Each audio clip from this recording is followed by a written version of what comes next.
Coming up, Iowa City announces a new April celebration. And later, DITV politics reporter Lauren Johnson tells us which bills are still alive in the Iowa legislature. Grab a mask and watch spring sports in person. I'll tell you more later in sports. The warm weather is disappearing as clouds roll in. I'll tell you what to expect in weather. All that and more coming up on this Thursday morning edition of DITV News. Don't go anywhere, DITV News starts right now.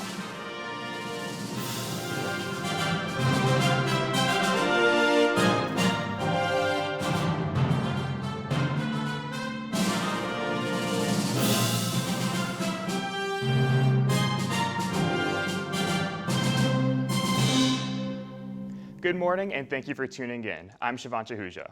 April will take on new significance in Iowa City. A proclamation was signed yesterday at the City Council meeting to make April 2021 Iowa City's first Arab American Heritage Month. This is a big step for recognizing Arab Americans' contributions, especially because our Mayor Pro Tem, Mazahir Salih, is Arabic. This month will be a way to recognize and celebrate diverse communities that contribute so much to this city.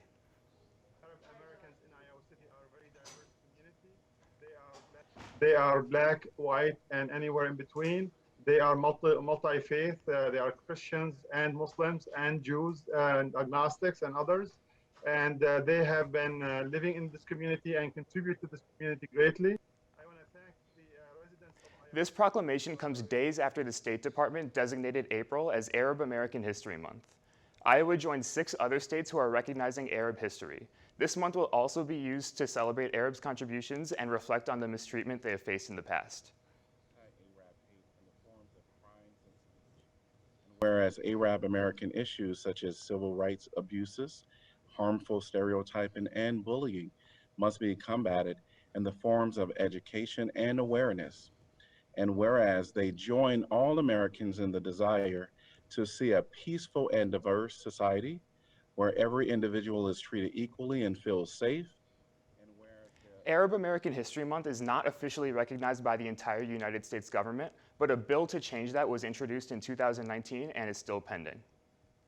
More bills have been killed in the Iowa legislature after the second funnel week wrapped up last Friday.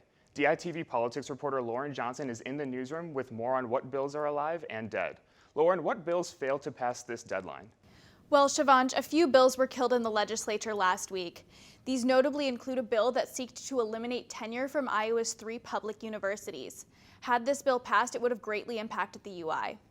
Another bill that was killed was a constitutional amendment that would restore felon voting rights automatically. This was the 3rd year in a row that this bill failed to pass. What bills are still alive in the Iowa legislature? The bills that are still alive include a bill that would give Iowa law enforcement officers more information when a complaint is filed against them, such as the name of the person who filed the complaint. This bill would also outline the protections law enforcement officers have against civil lawsuits. Another bill that's still alive is a proposed constitutional amendment that removes the right to abortion and takes away public funding for it. This would actually overturn a 2018 Iowa Supreme Court decision that stated Iowans have a right to abortion under the state constitution. It passed the House and is waiting to pass the Senate. This will have to go through the legislature again in either 2023 or 2024 to appear on Iowans' ballots in the 2024 election. Finally, another bill that's still alive is one that seeks to provide guidelines for Governor Reynolds' proposed plan to bring broadband internet to all Iowans by 2025. Back to you, Shivansh. Thank you for the update, Lauren. Now, after a dreary, rainy day yesterday, I'm hoping Kennedy can give us some better news on today's weather. Kennedy, how are things looking? Shivansh, sorry to rain on your parade, but clear skies are not coming soon. Today will be another dreary, rainy day. Temperatures will reach a high of 56, then later tonight, the rain will go away and temps will drop to the 40s. Don't forget your umbrellas this weekend, Hawkeyes. The rain will continue through Friday and Saturday. The rest of the week will have warmer temperatures along with those cloudy and rainy skies. On Sunday and Monday, the sun will start to peek back out again. Stay dry, Iowa City. Back to you, Shivansh. We're hoping to get back outside soon. Prom is a rite of passage for most high schoolers. DITV News reporter Ashley Wheel finds out if prom is still happening during the pandemic. It is officially prom season, but for many juniors and seniors this year, it can be hard to know how to prepare when there are so many questions about how prom will look when you have to worry about keeping everyone safe from COVID-19. Different schools are approaching prom in different ways based on their class sizes and spaces available to them. We've heard that schools are doing seniors only. Normal juniors and seniors can come to prom, but no outside guests, so you can't have a date from another school. Some schools are having prom outside. Some are renting venues so that they can have more space than what their school provides. The Iowa City Community School District, which consists of the public Iowa City high schools, has decided to allow juniors and seniors to attend, but no outside guests. In past years, Iowa City schools have used the University of Iowa campus to hold their prom. This year, they are using their own campuses to have an indoor and outdoor space for the event. There will be an expectation of wearing a mask during the event. Will that make for a weird prom? Probably, but at the same time, if that's one of the few things you have to do to have this event occur, I think it's a fair trade-off. There are still unknowns to how they will deal with social distancing guidelines, but the district knows how important this event is for students as they prepare to end their high school careers. From the University of Iowa, Ashley Wheel, DITV. Testimony continues in this morning for former Minneapolis police officer Derek Chauvin's trial. He's accused of killing George Floyd by using excessive deadly force last May. Experts are being brought in to testify about using deadly force. Los Angeles Police Sergeant Jody Steiger testifies that Chauvin used deadly force against Floyd by kneeling on his neck for over 9 minutes. In his expert opinion, such force was unnecessary. He was not attempting to resist, and the pressure that was being caused by the body weight could cause positional asphyxia, which could cause death. Steiger said that the acceptable level of force may change throughout an incident. He said officers used a reasonable amount of force when trying to put Floyd in the squad car, but that their force turned excessive later on. There was also some debate about whether or not drugs were involved in the encounter. Special Agent James Ryerson testified that he heard Floyd say on tape that he had taken drugs. Later, he rescinded that statement. Having heard it in context, you're able to tell what Mr. Floyd is saying there? Yes, I believe Mr. Floyd was saying, "I ain't doing no drugs."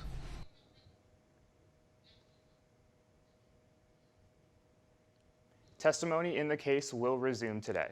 Now let's toss it to Julia for the latest in sports. Julia, what can Hawkeye fans expect this spring? Well, Shivansh, for the first time in a year, fans are back in the stands and Iowa athletes are feeling the excitement. It's nice to actually hear someone other than yourselves on the field. You can hear the fans, especially after a goal. It's really cool. Iowa currently allows 50% capacity at its events. Fans are required to wear face coverings inside stadiums.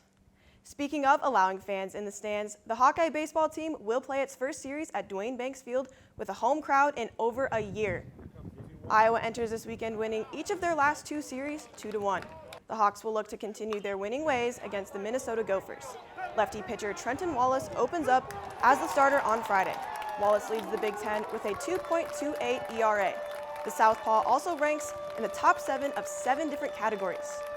Although Minnesota is at the bottom of the Big Ten, Iowa will still need strong performances from their pitchers if they want to best the Gophers this weekend. And it's Big Ten regional weekend for the Iowa soccer team. Tonight, the Hawkeyes are set to face the second-seeded Fighting Illini for a spot in the semifinals this week. The Hawkeyes' efforts all season seeded them number 7 in the conference. The Hawkeyes started off their season in a scoring drought, but are ready to make a run in the tournament. Although it sucked that we had kind of a slow start to the season, we are confident that right now we're playing super well, and so we're hoping that we can take that momentum with us into the tournament. Kickoff begins at 7 p.m. at Illinois' Demirjian Park. The winner will advance to play on April 11th against Minnesota or Nebraska. Tune back in to DITV now to see if the Hawkeyes advance. Thanks, Julia. Now, yesterday was National Beer Day, and to celebrate, Sam Adams is offering free beer to vaccinated fans. The beer brand says it will give a free beer to the first 10,000 people to show they've been vaccinated on social media. Drinkers are encouraged to post a picture with their I'm vaccinated sticker with the hashtag #ShotForSam to enter. Thank you for tuning in to DITV News. Tune in tomorrow for an episode of DITV Now. Watch it on Instagram, Facebook, or dailyiowan.com. From Iowa City, I'm Shivanshi Huja. Have a great day.